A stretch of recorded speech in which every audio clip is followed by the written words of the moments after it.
$1,000 may not seem like much in the grand scheme of things, but don't knock the power of the money you invest. Even $1,000 is a fantastic start in building toward long-term financial flexibility. In this day and age, there are ample investment options to choose from. It's wonderful to have so many choices, but deciding which direction to go in might be overwhelming.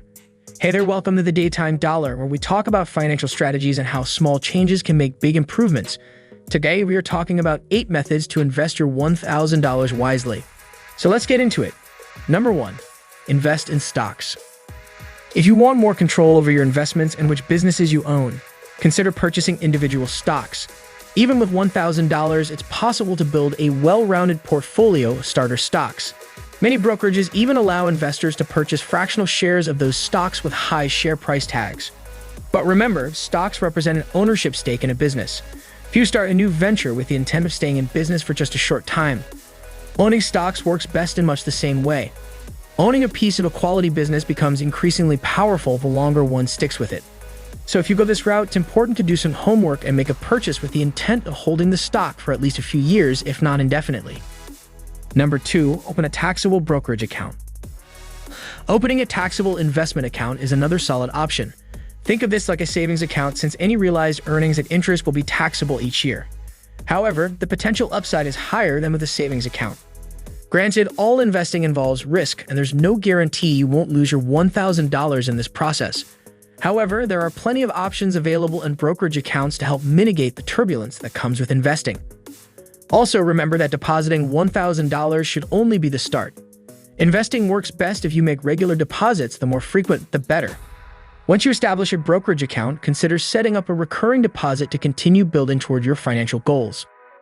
Number 3, open a 529 account. If you have kids you hope are college-bound, and especially if you're a new parent, you could start saving for their college fund. You can invest in any state's 529 plan, and so if yours is too expensive or you simply don't like it, you can always put your kids' future college money into another state. In many states, you'll find that the minimum initial contribution is only $25 a month. In any case, you'll want to get up to speed on 529 and shop around, but you should be able to get a 529 account or two open and still have money left over. Number 4. Trade cryptocurrencies. Cryptocurrencies are on the rise. While trading them might seem risky, if you hedge your bets here as well, you could limit some fallout from a poorly timed trade. There are plenty of platforms for trading cryptocurrencies as well. But before you dive in, educate yourself. Find courses on platforms like Udemy, Kajabi, or Teachable, and learn the intricacies of trading things like Bitcoin, Ether, Litecoin, and others. While there are over 3,000 cryptocurrencies in existence, only a handful really matter today. Find an exchange, research the trading patterns, look for breakouts of long-term moving averages, and get busy trading. You can use exchanges like Coinbase, Kraken, or Sex.io, along with many others, to make the actual trades. Number 5. Invest in new companies. Thanks to the government's approval in 2012 of crowdfunding as a way for businesses to raise capital, it's easier than ever to invest in new companies. Upstart allows you to give money to entrepreneurial college graduates from a pool of 30 universities, including Harvard, Stanford, and MIT. You could invest in $100 increments and you'll receive a modest portion of the company's income, up to an annual rate of return of 14.99%. You can also contribute through Kickstarter, which focuses more on creative individuals who want to raise money to produce films, music, and art. Kickstarter projects keep 100% of the funding, so there's no financial return to backers. Number 6. Build your brand. Stay poised for new opportunities and boost your standing at the office by polishing your professional image. A career advisor can help you update your resume, network, and identify strengths for about $500 for a few sessions. Consider hiring a photographer to take professional headshots. Use your favorite photograph on sites such as Facebook, LinkedIn, and Twitter for a cohesive online presence. Create a blog or website for free using a platform such as WordPress.com. Or, for $99 a year, upgrade to the WordPress Value Bundle, which includes a domain name of your choice, high-definition video uploads, and custom design options. Those looking for work may want to invest in a LinkedIn Job Seeker Premium account. Among its benefits are 5 monthly in-mail messages, which you can use to contact anyone on LinkedIn.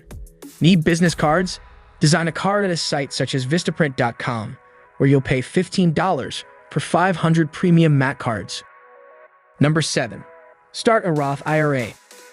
Roth IRA allows you to get a tax break on the money you withdraw from the plan during retirement instead of getting a tax break when you put the money in. That's a good thing for many people. The other reason is you have a lot of control over your money with a Roth IRA when compared to your employer-sponsored retirement account. Those are two great reasons to start a Roth IRA. But let's not forget the main reason you should start one. It's important to save for retirement. You won't be getting a paycheck from your employer in retirement. No income. None. That's obvious, but let it soak in for a moment. You're going to have to rely on other income sources in order to survive. Number 8.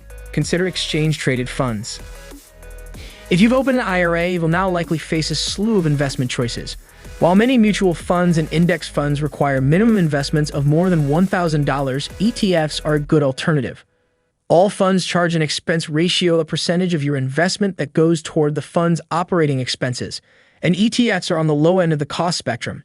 ETFs trade on an exchange like a stock, which means the minimum investment is a share price. That share price could be as little as $5 or $10. The benefit of that, beyond the fact that it's a minimum you can meet, is that with $1,000 you can put together a few ETFs to build a diversified portfolio. We hope following these investing methods you will save a lot for a good future. See you in the next video. Goodbye.